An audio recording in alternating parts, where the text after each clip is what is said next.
नमस्कार प्यारे दोस्तों, आप सभी देख सकते हैं कि ये मधुबनी का रमपट्टी क्षेत्र है। इस रमपट्टी क्षेत्र में आप जो है ना, ये हाथ पे बहुत सारे लंबे बौर गाछ का वृक्ष है और ये हवा चलने की वजह से जो है ना, ये यहाँ पे गिर चुका है। रोड के उस साइड से इस साइड गिरा है और ये गिरने के बाद जो है ना, पूरे रोड को छेक चुका है और इसे अब तक कोई देखने के लिए नहीं आए हैं, कोई प्रशासन या कुछ नहीं आए हैं।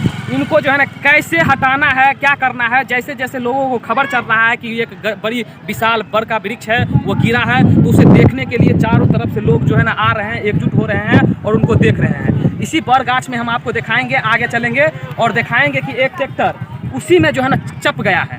अब वहाँ पे आदमी का जो है ना एक्सीडेंट हुआ है, आदमी का घायल हुआ है कि नहीं हुआ है, ये सारे खबर आप लोगों को दिखाएंगे। आप लोग वीडियो में बने रहेंगे। अभी के लिए इतना ही, धन्यवाद।